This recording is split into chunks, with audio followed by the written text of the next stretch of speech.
Hey everybody, welcome back to my Pizza Dough Pro YouTube channel. In today's really fun video, we're going to make some no-fail pizza dough. And this recipe here will yield you 2 large pizzas. For our recipe today, we need 487 grams or 3 1/4 cups of pizza flour. If you don't have pizza flour, you can use all-purpose flour or bread flour. And all-purpose flour is the same as plain flour. 317 grams or 1 1/4 cups of cold water, 15 grams or half an ounce of olive oil, 1 gram or 1/4 teaspoon of instant yeast, and our last ingredient, 10 grams of salt or 2 teaspoons. So those are the ingredients. Let's get started. Into my mixer, I'll get all of my pizza flour. And then my instant yeast, and then I want to hide that yeast in the flour. That's good. And then all of my salt,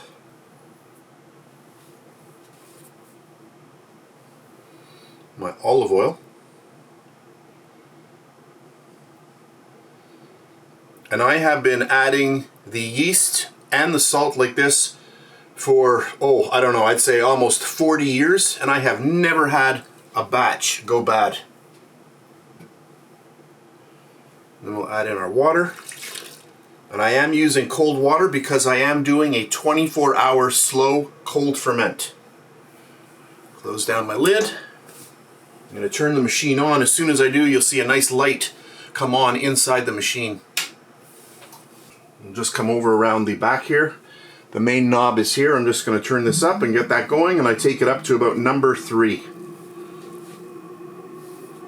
You can hear how quiet this mixer is. If you want more information about this mixer, I'll put it underneath the video in the description box and also over in the comment section. This is the Pro Baker 5 Plus. So you can hear how quiet it is. I'll turn this up to maximum speed just for a few seconds.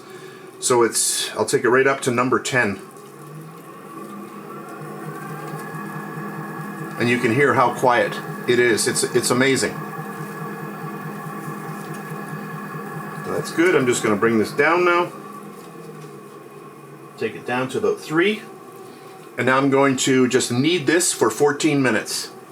Alexa, set a timer for 14 minutes. 14 minutes, starting now. At a bare minimum, mix your dough for 8 minutes. You don't want to go any less than that. So I'm just going to let that go, and I'll be back in 14 minutes. Alright, my 14-minute timer has just gone off. I'll just leave the mixer on just for a second so you can see what the dough looks in the final moments of the mixing here.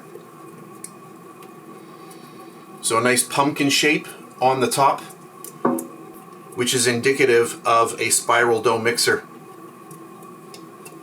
And for anyone who owns one of these mixers, let me know if you're hearing little noises every once in a while. They're like little banging noises coming from the inside of the mixer. That just started. There we go again. Every once in a while you'll hear a little banging noise. I've actually opened up the machine, but I can't see what it is. I think maybe it's a belt, but I'm not really sure. Anyway, I'm going to lift this up, and you can see the nice dough. So I'm going to remove it from the bowl, and then I'll be back. I'm going to get my scale on. A little bit of water so my dough doesn't stick. We are tared to 0 grams. And let's just get a fast weight of our dough ball. 819 grams. So I want to make 2 dough balls out of this recipe, so I'm looking at around 409 grams each. So that's easy. I'll just split my balls here. We'll go for that 409, something like that. There's 406. 410, good enough. And what do we got on this one? 407, maybe I'll just take a little bit off of this one and get it on there. Good enough, 408.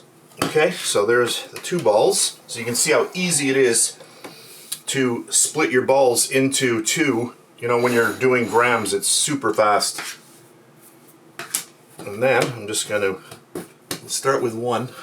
I just want to push it all together and then just bring it in on itself, just like this. And then flip it over. And then this is where the forming begins. So you want to get in here like this. So as I'm turning the dough ball, I'm going in, I'm applying pressure to the dough ball, to the bottom of the dough ball, as I spin it like this.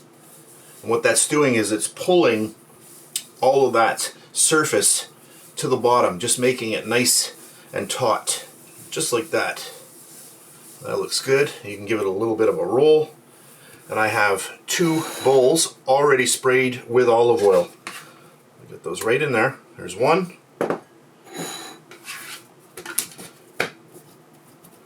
So we'll do it again. You can already see yeast activity right there. That's a good sign. Flip it over. And a little bit of a spin. You can see how nice that is now. A little bit of a roll. And then right into our oiled bowl. Just like that. To keep these from drying out, I'm going to spray both of the dough balls on the top, and then we're going to cover them with plastic wrap. So I'm going to go do that, and I'll be back. And my second one. Okay, so I have sprayed both of them on the top, and now both have the plastic wrap. At this point, I'm going to leave them here on my work table for about 30 minutes, and then they are going into the fridge until tomorrow, because I do want to do a 24-hour slow cold ferment. Can you use this dough the same day you made it? Yes, you can. But just don't put it in the fridge, because it slows down the yeast production too much. If you clicked on my video because you wanted to see a really fast recipe on how to make pizza dough, here it is. I'm going to end the video here. I hope you enjoyed the video. If you did, please give me a thumbs up, subscribe if you wish. And if you want to see pictures of the baked doughs that I did in my Gozney Arc XL pizza oven, I'll put a link underneath the video in the description box and also in the comment section, and also a thumbnail at the end of this video. Click it and it'll take you right over to the pizzas that I baked with both of these doughs. So that's it. I'll catch you on the next one.